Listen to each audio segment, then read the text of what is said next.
Right. Good morning, everybody, and welcome to this week's SMI seminar. I acknowledge the traditional owners and their custodianship of the land on which we meet today. On behalf of the Sustainable Minerals Institute, I pay our respects to their ancestors and their descendants who continue cultural and spiritual connections to country. We recognize their valuable contributions to Australia and global society. Today's presentation, Addressing Water and Tailings Management in a Changing World, an integrated approach applied to the Chilean context, is delivered by Dr. Doug Aitken from SMI's International Centre of Excellence in Chile. And Doug, I'd like to welcome you and thank you very much for staying up late to give the presentation. It was with great interest and excitement that we look forward to your talk. As always, everyone online, if you could use the Q&A function at the bottom to post your questions during the presentation. And at the end, I will then put the questions to yourself, Doug, and we'll have a conversation over that. So over to you, Doug. Fantastic. Thanks very much, Nev. Good morning, everyone. Good evening, everyone, depending upon where you are. Thanks, Nev, for the introduction. And thank you to everyone for joining us today. I really hope everyone's doing well. It's fantastic to be able to connect with SMI colleagues and friends in Australia, and also friends who are joining us from other organizations. Here at the SMI Centre in Chile, we really miss having the usual visits from our friends and colleagues from Australia, but we will get through this, and there will still be pisco sours on the other side, so that's something to look forward to. So today I'm going to be presenting on addressing water and tailings management in a changing world. And we're going to look at a particular project that the SMI has been working on recently in Chile on this topic. So there we go. This is the plan. What I want to do for those who aren't particularly familiar with SMI-ICE-Chile is give a quick overview of SMI-Chile. I'll then carry on explaining a bit about the Chilean context and a bit of background to the project we've been working on. We'll then go through the process that we went through with our project partners. I'll then present the roadmap that we developed and then finish up with a few final reflections. There's quite a lot of information. What I'm going to try and do is highlight the most important aspects, but if there are any areas of particular interest, we can perhaps cover those in the question and answer session afterwards. Okay. Also, our project partners at CODELCO have given the approval to publish the roadmap, so that's going to be available soon. Currently, it's just in Spanish, but if there's enough interest, we can also translate it. Okay. So SMI-ICE-Chile. SMI-ICE-Chile is the Sustainable Minerals Institute Center in Santiago, Chile. It's supported by Corfo, a Chilean government agency that supports research and development in Chile. The purpose of the center is to develop and implement solutions that improve the performance of the Chilean mining industry in terms of its sustainability outcomes through collaboration with industry partners, colleagues at SMI University of Queensland, and local partners in academia, organizations and communities.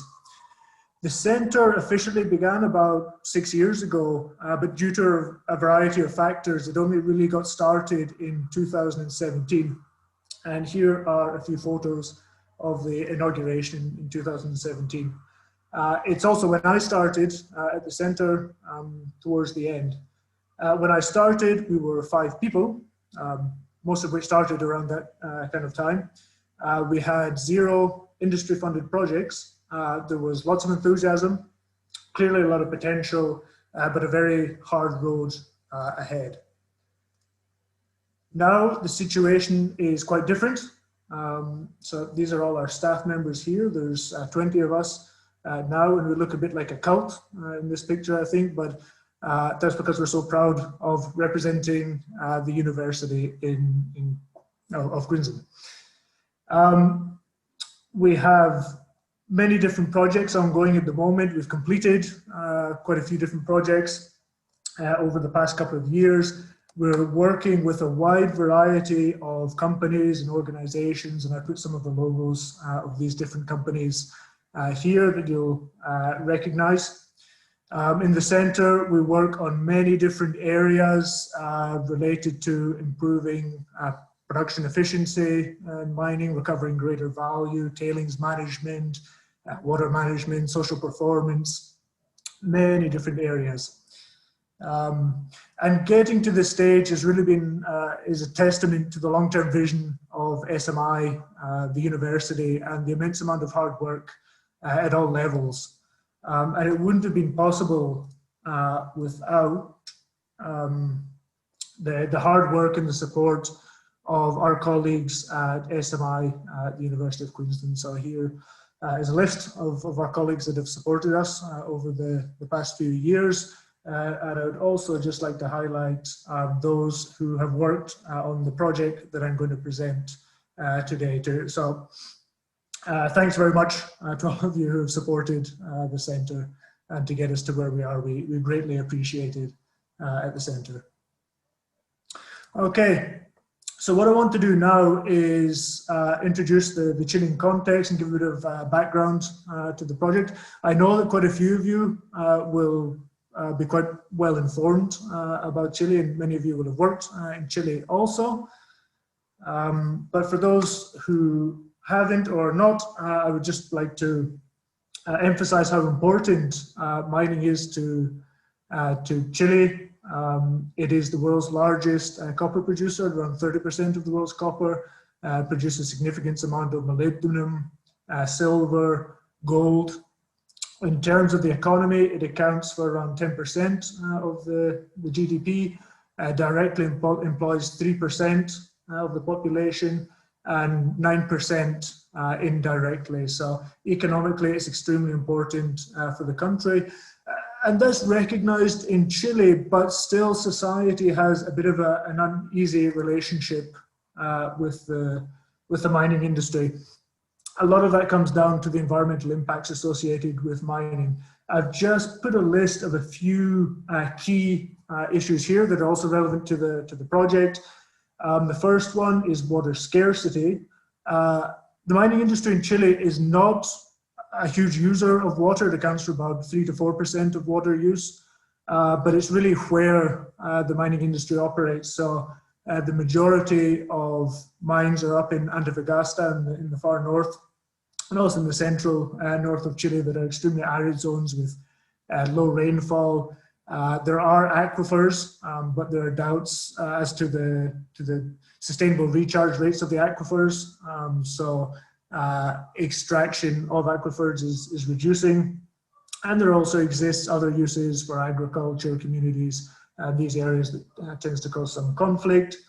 There are issues around water quality impacts, infiltration from tailings, spillages, contact water affecting local water bodies, tailings failure risks. Although Chile doesn't have that much of an issue with extreme rainfall events, certainly not where the mining industry operates, that is something that is becoming a cause for concern. We have seen some incidents in the past decade of an increase in frequency of such events, and we do have an issue with earthquakes in Chile. The last one is impacts to glaciers from dust generation, also from vibration. Perhaps some of you have seen last week that the Pascua Lama mine in Chile has been closed definitively. A lot of the issues of that mine were related to impact to the local glaciers. So that's a little bit of a context. I just want to dive a little bit deeper into the issue of low water availability in Chile, because it's very important for the case study that we're going to look at. And it's also some work that we've been doing recently with Liliana Pagliero, Gabriel Perez, Neil McIntyre at SWIMI in SMI, and also Diego Rivera and Alex Godoy at Universidad del Desarrollo in Chile. We've been mapping the climate change impacts of Chile, one of which is long-term drought. For these particular maps, this is the risk of low precipitation. And what we did was we took projected time series for precipitation for the whole of Chile, and we took the 5th percentile of those, which is shown in this map here, and we subtracted the baseline, which is the 5th percentile from 1980 to 2010, to identify where the greatest, or where the greatest predicted reductions in precipitation would be, which is mainly around the center and the center south, and you'll see why that's important shortly. In the north, the reduction is not so great, and that's because the baseline is already very low. So we're talking an area with very low levels of precipitation already. We also looked at the vulnerability to droughts in Chile. What we considered was the lack of preparation in different areas, and we calculated that based on median rainfall currently compared with the projected 5th percentile in the future to get an understanding of how the differences between now and then. Again, obviously the greatest difference is around the center and the center south. And we looked at the difficulty for mine operations to access other sources of water. And in this case, we considered access to desalinated seawater using the 2 factors of distance from the coastline and elevation to calculate this particular index. And we produced the vulnerability of each different zone of Chile. And again, you can see that this area here is particularly vulnerable to low levels of precipitation and drought. So that brings us to our case study, which is El Teniente mine, which is operated by CODELCO, the state copper company. It's one of the world's, it is the world's largest underground mine. It's been operating since 1905. Some of the infrastructure actually still exists from around that period, which is interesting. It operates at around 2,400 meters. It produces copper, molybdenum, and sulfuric acid. It has a throughput of 140,000 tons per day, an ore grade of just below 1%, and a total tunnel length of 3,000 kilometers, which is approximately the distance from the tip of Chile here down to Puerto Montt in Chile, which is here. So it is an enormous facility. It's about 85 kilometers south of Santiago in one of the central regions, the region of O'Higgins in Chile. To give a better idea of the layout of the mine site, so most of the facilities are up here, which is where the mine is. Here is the main water source, the main water storage, the Sapos Dam. The tailings run through a canal, which is around 80 kilometers, if I remember correctly, that takes it to the Karen tailings dam, which also stores water, and some of that water is used locally for irrigation. Here's a picture of one of the aqueduct for the tailings. And just for interest, here is Sewell, which is the old mining town and a UNESCO World Heritage Site. So it's really a fascinating place to go and visit. Just to go quickly back to the low water availability issue, here's that map of vulnerability. Here is where El Teniente is, and we identified it as one of the mines most at risk in the future from droughts. And actually, this is a newspaper headline from this year, so from this winter in Chile, which says extreme drought forces CODELCO's largest division to halt processing, which I believe is the first time in the history of El Teniente that they've reduced their production as a result of low water availability. So a few key points from the mine site. They still have considerable resources, around another 50 years. There's a limited space in the area for new tailings deposits. So the existing facility has until 2048. There's a network of historic infrastructure that in some cases is starting to deteriorate. They're currently experiencing an extended period of drought. The local population is growing, as is the agricultural sector in the area. And regulations around tailings water management in Chile are evolving quite quickly, and this might affect some of the access to water that they're going to have in the future and the treatment requirements that they're going to face. So El Teniente, their water and tailings area are very aware of these challenges. So they brought us in for this project, the aim of which is to co-develop a strategy to address the future of water and tailings management challenges of the El Teniente operation.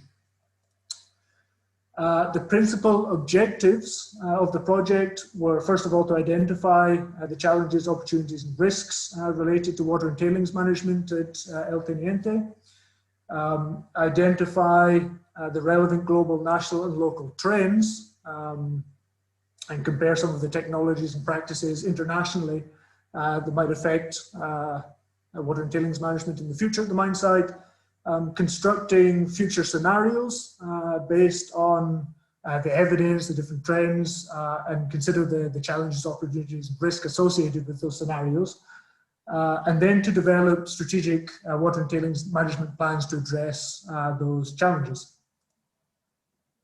So I'll go through the process now. So this is in Spanish, clearly. So we started off with the risk and opportunity identification phase. This is here, and I'll explain this in a little bit more detail shortly. We then undertook the trend analysis. We identified 3 scenarios. We developed a vision with our project partners for the operation. We then generated some strategic objectives to achieve that vision. And then we produced a roadmap, which is a series of programs and projects, which I'll explain in more detail shortly. Throughout the process, we undertook a number of workshops to interact with staff of different levels of El Teniente, to get their information, to receive their feedback on our ideas, and really co-develop the project together. Also, we had a lot of interaction with researchers from SMI-ICE-Chile who came over regularly for these workshops to share their knowledge and discuss issues with people at El Teniente, and, as I say, co-develop the scenarios and the final roadmap together. So it's a very highly interactive process that we went through. So just to give a little bit more detail on each of the different stages, for the first stage, where we characterized the operational context, we had meetings with the different staff, with the different departments. We had a risk and opportunity workshop. Previously at SMI, we identified risks, opportunities. We then had El Teniente do the same in the workshop. We had them write them up, rank them in terms of probability, rank them in terms of level of impact, so we could start to develop a kind of ranking of the different risks, opportunities. Some of the examples here, we looked at different timeframes. For the shorter timeframe until 2025, the main concern was around water availability, water quality, a more empowered society, regulation issues around use of water and water treatment. Towards 2050, what to do with the tailings, finding a new area for the tailings deposit, the filtration of tailings, the treatment required for the tailings, rejection of tailings from society. And finally, towards the end, they were more thinking about mine closure and what are all the issues in the territory associated with mine closure. Following that stage, we went on to do the trend analysis, and we used the PESTEL model, which basically encourages you to look at the political, economic, social, technological, legal, and environmental trends. So we looked at all of those different areas, and we got an idea of how these topics have been changing at a global level, a national level, and a local level over the past few decades, few years, and what sort of impact that's going to have on El Teniente, in particular the water and tailings management issues. Political, for example, corruption, the mistrust of local institutions, empowerment of citizens, inequality. In terms of economics, we looked at operating costs, electricity prices, the copper market, etc. The social aspects looked at local conflicts, whether these are increasing, decreasing, what's happening in terms of social dynamics. Are populations going up, going down? What are the perceptions of society in terms of the mining industry?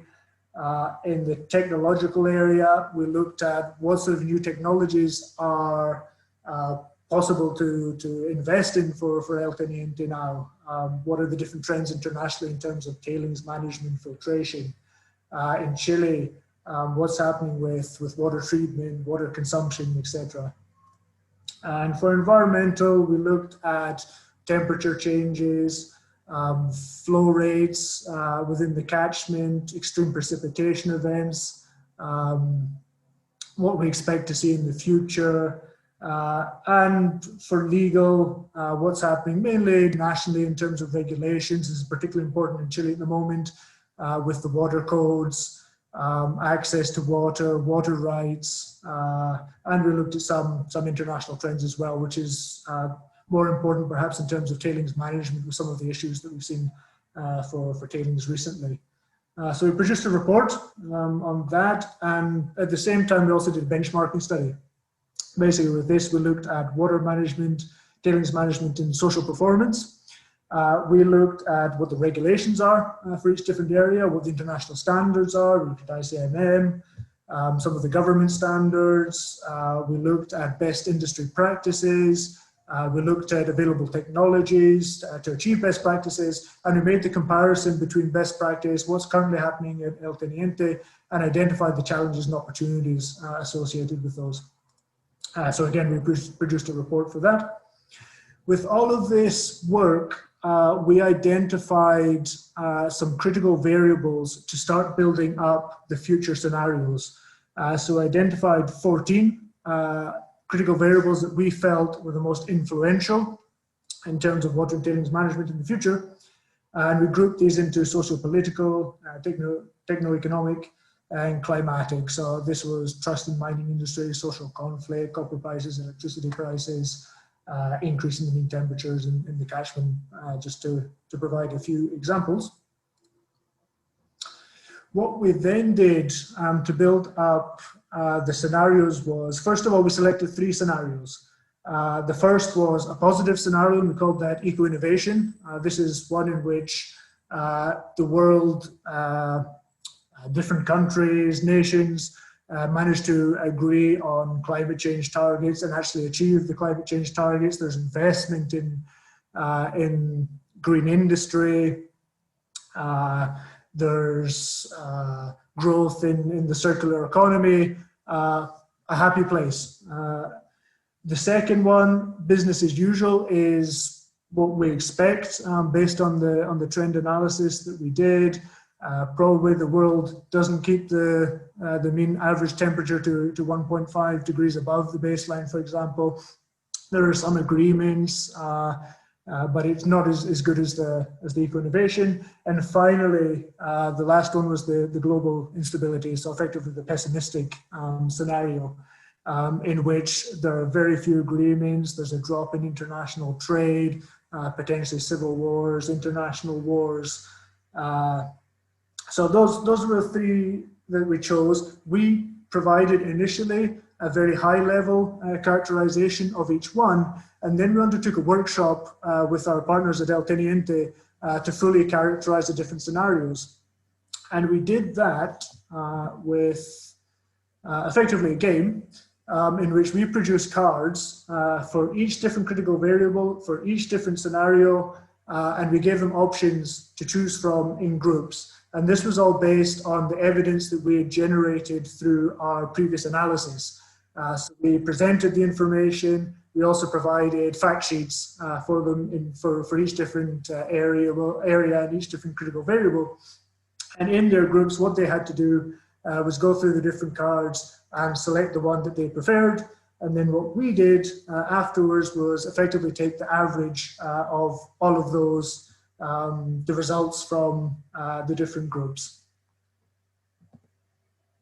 So with that, we were able to fully characterize the different scenarios, and we developed these rose diagrams for each one, where you can see, for example, this is the eco-innovation, social conflict is low, the temperature is low within the catchment, there's a high availability of cost-efficient technologies for water treatment, for example, electricity costs are low, copper price is high. And we looked at the principal challenges and the opportunities for each different scenario. So just to take a few examples here in eco-innovation, we thought the principal challenges for El Teniente in this scenario is complying with higher expectations of society and demands for value generation in the area, social, economic, environmental demands, ensuring availability of water resources for all users in the catchment, ensuring ecological stability, and implementing tailings valorization, so shifting away from mine waste. Opportunities, access to new technologies, innovations, a proactive adaptation to climate change, and being able to select cost-efficient solutions that won't affect the business economics. In terms of business as usual, as you expect, it's a bit more of a mixed bag. Principal challenges, integrating the management of different operational areas and stakeholders to ensure that there's a good management of water and tailings in the area, ensuring availability of water resources for all catchment users in extreme cases of water scarcity. And instead of perhaps changing the tailings mechanism that they have at the moment, is to just try and improve it and ensure continuity. Principal opportunities in this scenario, generating collective and collaborative actions with different stakeholders, differentiating themselves competitively and reputationally within the industry, incorporating circular economy principles, and positioning themselves as a regional leader in terms of management. And finally, the global instability is quite an extreme scenario. So here we have much higher temperatures, greater variation in precipitation, low trust in the mining industry, high social conflict, a high level of competition for water resources, high cost of production. And here the challenges are really minimizing the exposure of the company in terms of conflicts around competition for natural resources, ensuring the availability of water resources, perhaps just for human consumption within the area. In terms of opportunities, taking advantage of water available in tailings storage. So in the tailings that they have at the moment, perhaps pumping that out, using pump storage energy to combat possible disruptions in terms of energy supply. So once we'd characterized the different scenarios, what we wanted to do was understand what the vision for El Teniente is in terms of water and tailings management. So we gave them a mock-up of a local newspaper, the El Mercurio, and we split them into groups, and what we wanted them to do was develop what they want to see the headlines of El Teniente in terms of water and tailings for the year 2050. So what we finally got to was a vision that we all agreed upon, which was by 2050, the El Teniente division is a leader in integrated management of water resources and tailings, with recognition for its positive impact on the territory thanks to the incorporation of the circular economy principles, innovation and collaboration with local stakeholders to manage social and environmental risks and ensure long-term business sustainability. We developed a number of strategic objectives to align with that particular vision. I won't go through them in detail, because I see time is moving along, but at a very high level, they're around policy of integrated management within the operation, sustainable tailings management, transformation of social environmental risks into opportunities, the safe management of discharges, infiltrations and spills, and sustainable water resources at a catchment level. So the final stage was developing a series of programs and projects that we produced a roadmap from. So this is just, we had 2 final workshops and we had some inspirational talks. Here's Anna Littleboy, who gave a presentation on strategy development to the group. And here's Glenn Corder, who was talking about how to implement circular economy into the mining industry. So this was really to give them some ideas of what the possibilities are in terms of projects for the future. We had them show us what the existing projects are, what their ideas are. And what we did was we went back as SMI and we started thinking what projects we think would allow them to achieve the vision and the strategic objectives that they've set. And what we did was we knocked up these posters that you can see here, sort of academic style posters, in which provides the aim of the project, the objectives, sub-projects, deliverables, etc. And we did an academic style poster session with the Teniente group, in which they could go around, listen, they could put post-it notes with their ideas, their comments, what they didn't like, what they did like, and then we went back and we modified the projects as a result, which is how we got to the final roadmap. And I'm just going to take a sip of tea.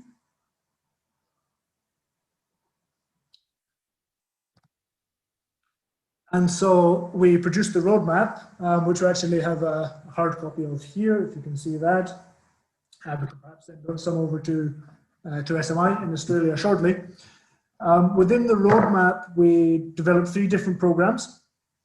The first, redesigning the resources of the future. The second focused on tailings, the tailings of yesterday, today, and tomorrow. And the third program, more on the soft skills of co-constructing an environment of collaboration and learning. The idea with these is that they're very integrated, so a lot of the projects within the different programs play off each other as well.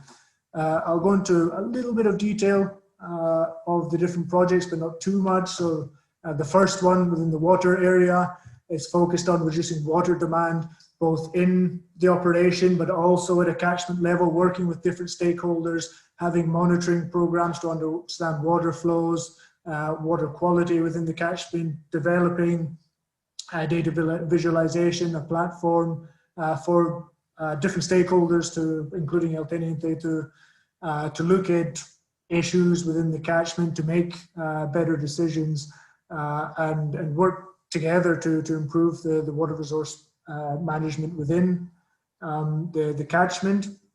The second one is focused on integrating that with renewable energy systems and also energy storage.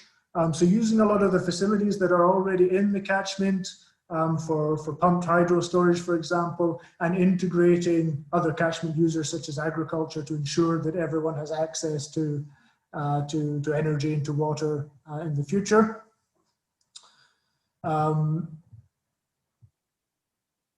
So I think I just presented the third one to you instead of the second one. Apologies for that. So that is the third one about energy, agriculture, and water. The second one is about developing a sustainable, low-cost water system, which is effectively integrating existing sources, potentially new sources such as desalination plant and different users within the catchment.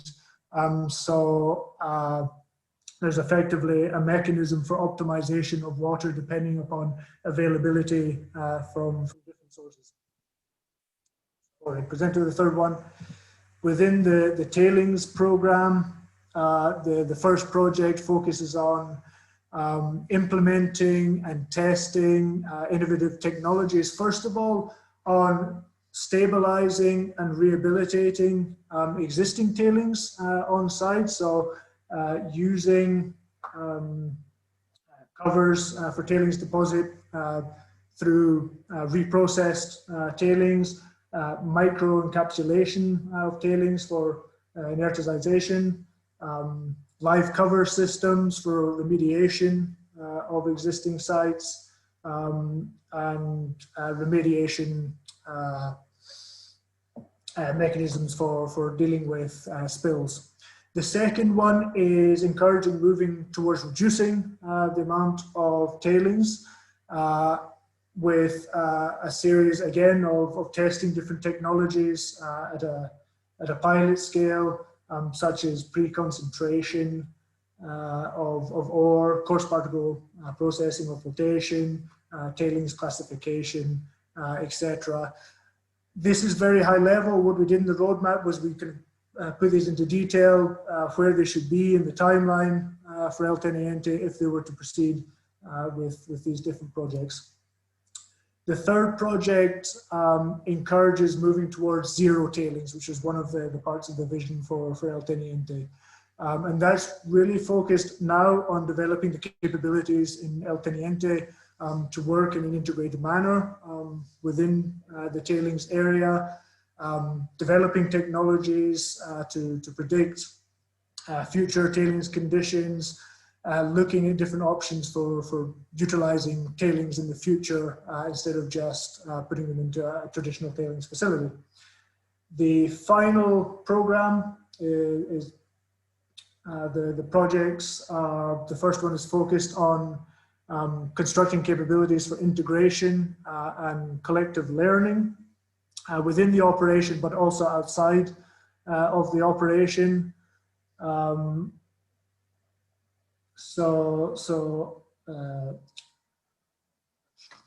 Sorry. Yeah. The second project is we wanted to focus on the educational opportunities within the catchment. We call this one the Academy for the Future, in which the operation works with local educational facilities, primary schools, high schools, to really focus on water resource management, looking at opportunities within the catchment, potentially installing water laboratories in some of these facilities, and working towards an advanced institute for the future of water within the catchment, which would be more of a research institution that could actually support El Teniente in developing some of the technologies, the models, the innovative solutions that they require for addressing some of the challenges of the future. So in the roadmap, we developed a timeline for each different one, just so they could be split up into activities to allow them to start and have a plan for working through the different programs. We also thought something that would help is giving the first key steps for each different area. So one of the issues is actually getting started. What are those crucial steps of, most of them are setting up the teams, the committees, but who would that involve? Which stakeholders does it involve from outside? Those are kind of things that we included in that. So that was the process we went through. Those were the main results. There's a lot more information in the roadmap that we developed, which we will make available. I'd like to just give a few final reflections on this project. And these are general reflections. These aren't for El Teniente particularly. But continuing current practices in the industry isn't really an option. Change in terms of environmental changes, social expectations are very quick, and the industry is suffering as a result, and we're seeing that in Chile. We're seeing mines that are reducing their production, their output, because they don't have enough resources, and we're seeing mines that aren't getting renewed licenses as a result of social pressures. A lot of the tools that are required to change the industry exist. But the long-term thinking perhaps isn't there, is perhaps not a priority, and it should be there alongside and in tandem with short-term and medium-term thinking, which is also important because also it requires a flexibility to pivot when challenges arise.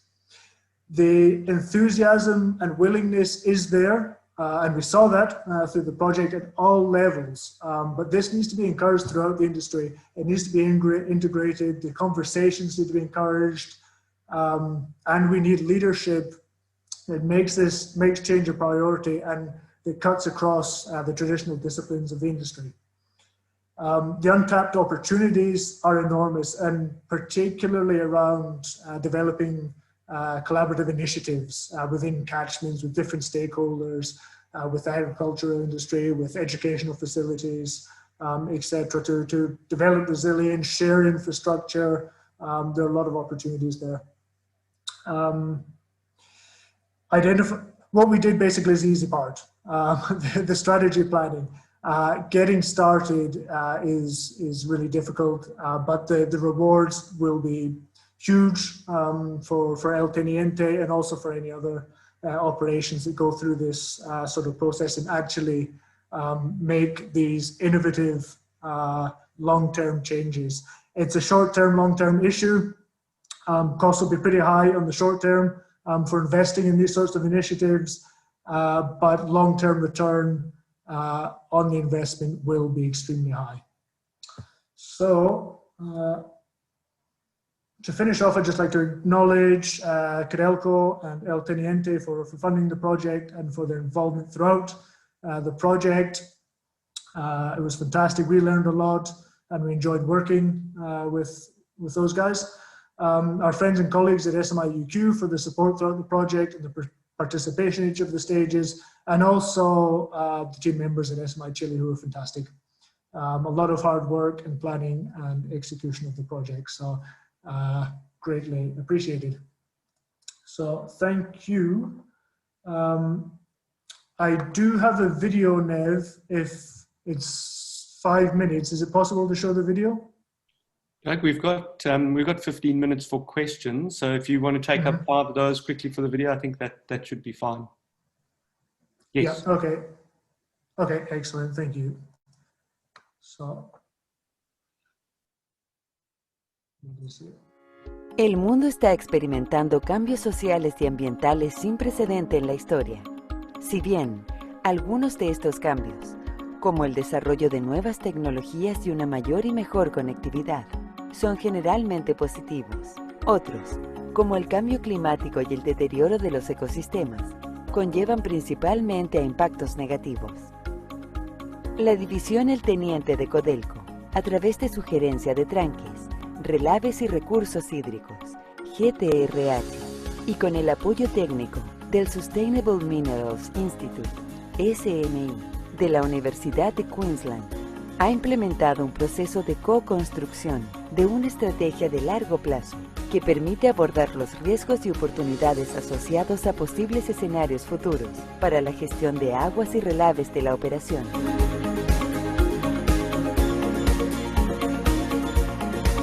El proceso comenzó con un estudio de identificación y análisis de riesgos considerando el corto, mediano y largo plazo. Para lograr una comprensión del futuro contexto operativo, se realizó un análisis de tendencias basado en 6 elementos clave, con una serie de variables críticas para cada elemento. Teniendo en cuenta el contexto operativo actual y el análisis de tendencias, se construyeron 3 escenarios futuros: ecoinnovación, business as usual e inestabilidad global. Identificados los escenarios y sus respectivos riesgos y oportunidades, se construyó la visión general que el Teniente tiene para el futuro con respecto al agua y los relaves.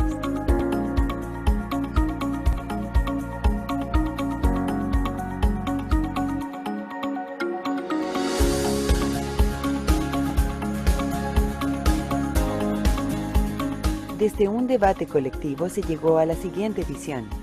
Al 2050, DET es líder en gestión integrada de recursos hídricos y relaves, con un gran reconocimiento por su impacto positivo en el territorio, gracias a la incorporación de los principios de economía circular, innovación y trabajo con actores locales para el manejo participativo de riesgos sociales y ambientales, asegurando la sostenibilidad del negocio en el largo plazo.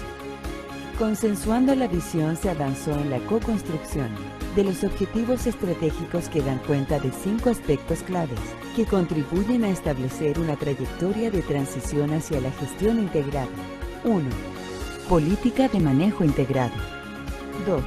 Transformación de riesgos socioambientales. 3. Recursos hídricos sostenibles. 4. Gestión sustentable de relave.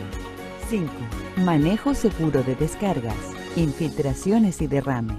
Es desde la definición de estos objetivos estratégicos que se propusieron 3 ejes programáticos y un conjunto de proyectos que se centran en una mayor integración social, colaboración, desarrollo de capacidades humanas e incorporación de tecnologías para desarrollar soluciones integradas y sistémicas para los problemas críticos relacionados con el agua y los tranques de relaves de la división. La gerencia de tranque y recursos hídricos del Teniente decidió hacer este estudio porque la minería es un negocio de largo plazo y es fundamental pensar en el futuro. Bueno, la experiencia ha sido muy interesante. Hemos tenido la participación de académicos de alto nivel, profesionales muy competentes en la materia. El desarrollo de un futuro sostenible y positivo para la división El Teniente y la industria minera en general sigue siendo un desafío. Por ello, se ha creado una hoja de ruta desde ahora hasta el año 2050, lo que permitirá a El Teniente hacer avances tempranos en cada área y progresar constantemente hacia la visión deseada. Aquí no tenemos tiempo para esperar el futuro, hay que salir a encontrarlo. Como SMI, uno de nuestros principales focos es apoyar la industria en el desarrollo de estrategias que brinden un futuro más positivo para ellos, la sociedad y el medio ambiente. En este proyecto pudimos utilizar nuestro conocimiento y experiencia diversa en colaboración con el Teniente a generar una estrategia que los ayude a avanzar hacia su visión deseada para el futuro. For SMI and the University of Queensland, it's been our privilege to work with our collaborators at El Teniente to develop a strategy that will help them address the challenges of the future and continue the transition to becoming a more sustainable operation.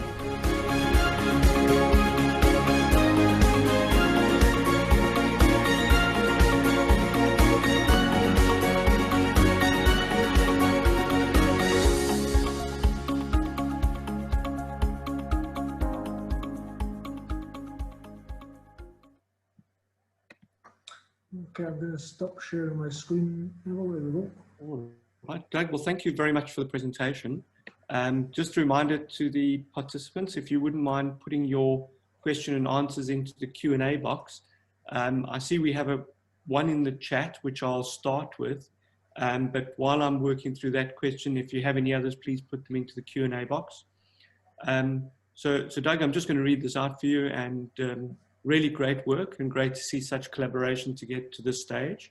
I'd love to know if the results and roadmap will be shared with the GMPA Global Action on Tailings, and if your team is involved with this group at all. CIM in Canada's team is very interested in advancing more work, particularly in alignment with your second and third set of initiatives. Okay, yeah, that's great to hear. And yes, we will be making the material available. So we have already had the approval of CODELCO to share the information from the project, and we'll be putting that on our website shortly.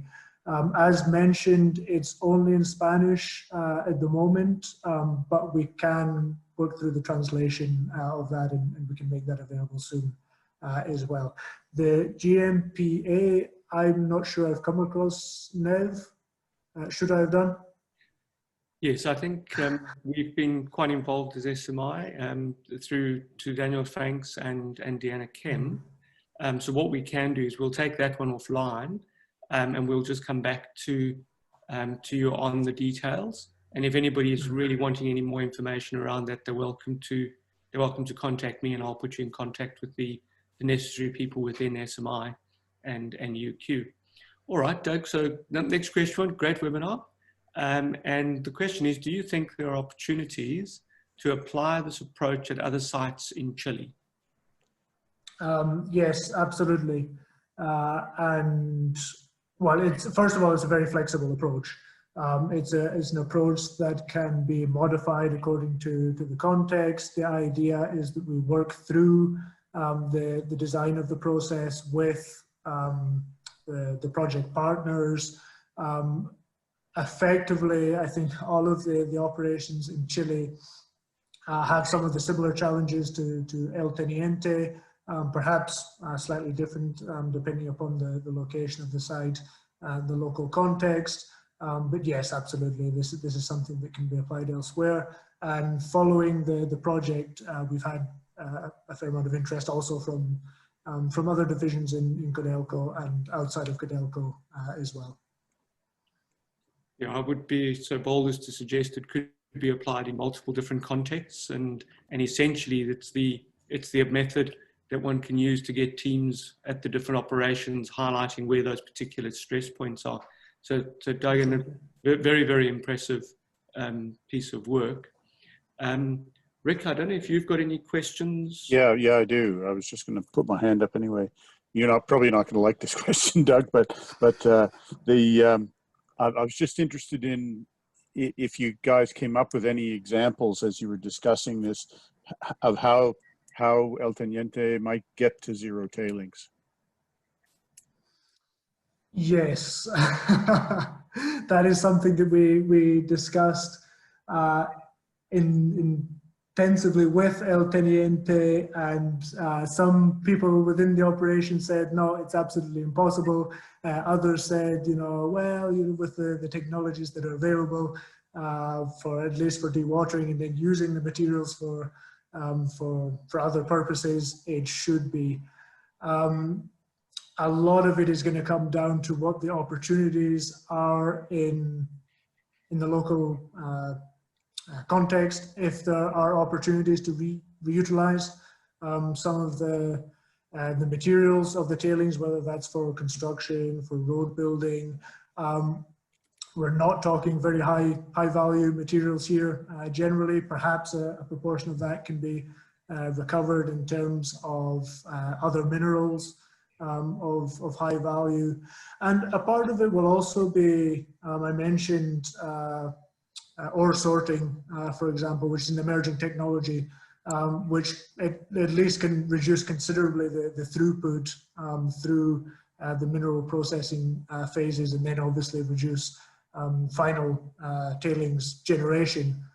So there are a few different techniques. I don't think there's one solution that's going to fix everything, which is why we presented effectively a staged approach to getting there, reducing tailings and eventually eliminating the material completely.